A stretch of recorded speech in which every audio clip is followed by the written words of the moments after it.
अस्सलाम वालेकुम व्यूवर्स। आज एक नए इन्फॉर्मेटिव वीडियो के साथ उम्मीद करता हूँ कि ये वीडियो आपके लिए इन्फॉर्मेटिव और यूज़फुल होगी। आज का हमारा टॉपिक था, पिछले वीडियो में मैंने बताया था कि हम जो इन्वर्टर में या DC to DC buck converter में जो कॉयल इस्तेमाल करते हैं उसका नाम क्या है, उसका फंक्शन क्या है और उसको बनाने का फार्मूला क्या है। तो आप देख लेते हैं कि ये कॉयल जो है हम किस तरह बनाते हैं, इसका बेसिक फंक्शन क्या है और ये कितने कंपोनेंट्स पे मुश्तमिल है और इसमें हम क्या कुछ इस्तेमाल करते हैं।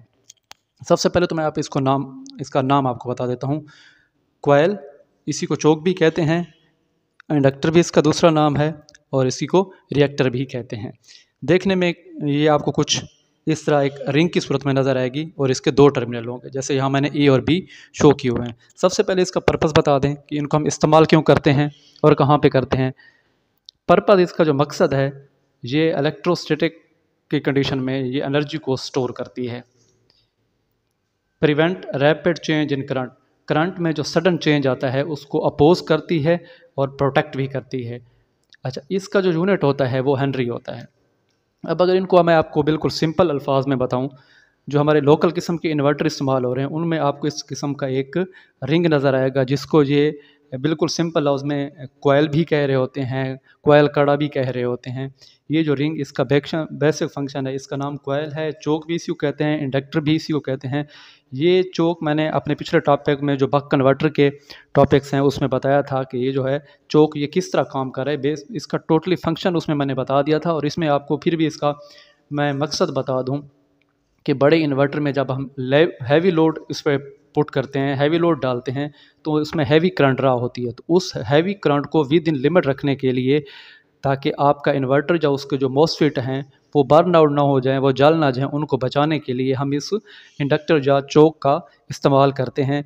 और कुछ भाई ने अक्सर पूछा है कि ये क्या आप उस इन्वर्टर को साइन वेव बनाने के लिए इस्तेमाल होती है। ऐसा कुछ नहीं है, ये साइन वेव के लिए नहीं इस्तेमाल होती।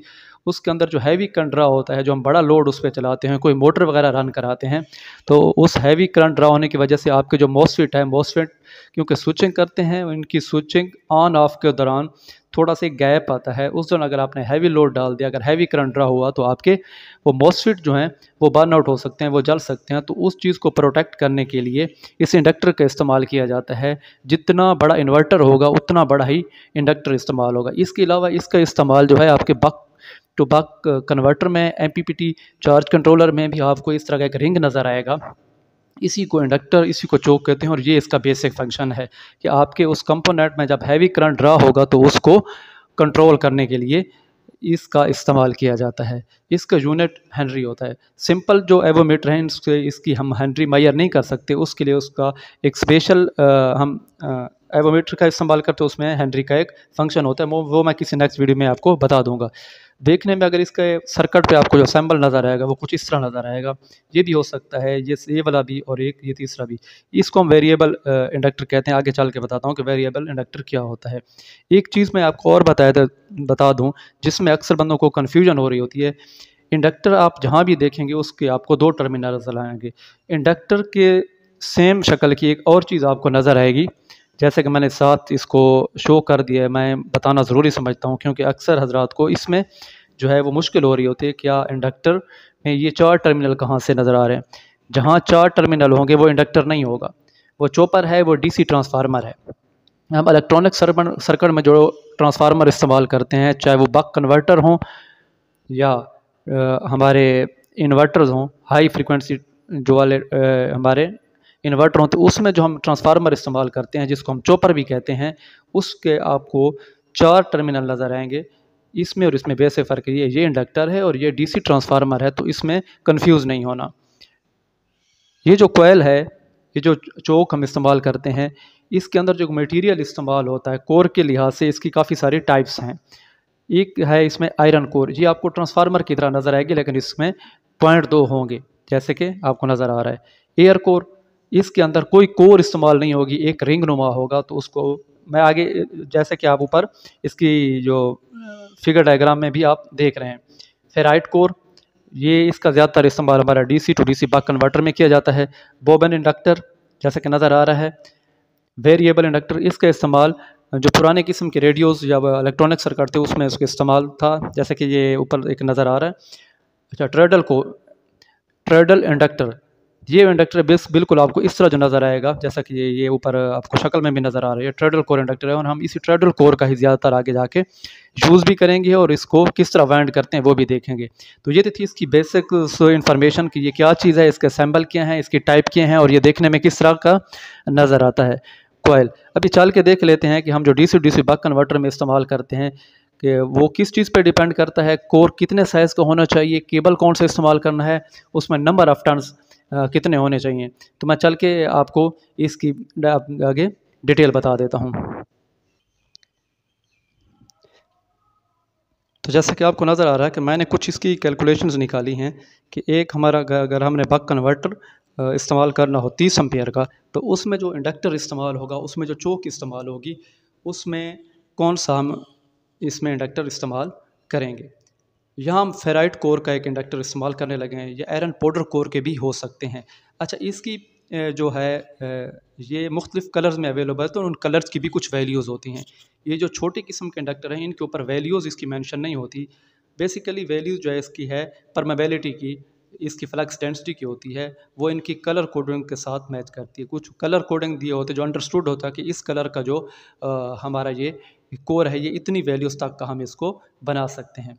सबसे पहले जो अंदर कोर इस्तेमाल करेंगे, जिसके ऊपर हमने तार लपेटनी है, जिसके ऊपर हमने वायर लपेटनी है, तो उसका सबसे पहले जो कोर इस्तेमाल करेंगे उसका डायामीटर लेके आप स्क्रू गेज से इसके आउटर एक रिंग नुमा होगा, ये आउटर इसका डायामीटर कितना है जो मैं यहाँ इस्तेमाल कर रहा हूँ, वो 31 mm का है आउटर डायामीटर।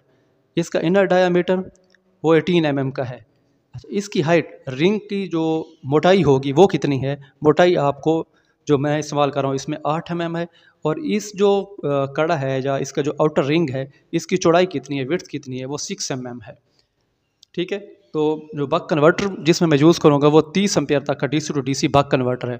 अब डायामीटर मैंने यहाँ पे मेंशन कर दिया है, इसका outer diameter 31 mm, inner diameter 18 mm, core की जो हाइट है, इसकी जो हाइट बताइए आपको वो 8 mm, कोर की जो विड्थ है रिंग की वो 6 mm है। अब केबल कौन सा इस्तेमाल करना है कि इसकी, क्योंकि इसकी जो हेनरी है, इसकी जो वैल्यू है वो डिपेंड करती है इसके एरिया पे, इनर आउटर और हाइट पे। केबल कौन सा इस्तेमाल करेंगे, कितनी लंबाई का इस्तेमाल करेंगे, और उस केबल की मोटाई कितनी होगी। केबल जो मैं यहाँ पे इस्तेमाल करूँगा वो 2 mm का केबल इस्तेमाल करेंगे हम। केबल की लेंथ जो है वो 20 सेंटीमीटर है, और नंबर ऑफ़ टर्न्स, हाँ आपने उसको नंबर ऑफ़ टर्न्स कितने देने हैं, 16 टर्न्स। ये सारी चीज़ें मिल के उसकी जो फ्लक्स डेंसिटी है, उसके अंदर जो फ्लक्स बनेगा उसको, उसके लिए वो इन चीज़ों पे डिपेंड करता है। तो इस सूरत में जो हमारे पास इंडक्टर बनेगा वो हमारे पास तकरीबन 2600 माइक्रो हेनरी का बनेगा। इसके यूनिट हैं हेनरी, माइक्रो हेनरी और मिली हेनरी। तो ये 30 एम्पेयर के लिए जो हम इंडक्टर बनाएंगे, जो चोक बनाएंगे, जो कोयल बनाएंगे, फेराइट कोर पे मुश्तमिल होगी, और DC to DC buck converter में जो हम इस्तेमाल करेंगे वो हमारे पास कुछ उसके पैरामीटर जी होंगे। सबसे पहले जो इसकी जो मेन चीज़ है इसकी निकलने वाली होती है वो इसकी होती है परमेबिलिटी, इसका फ्लक्स कितना होगा।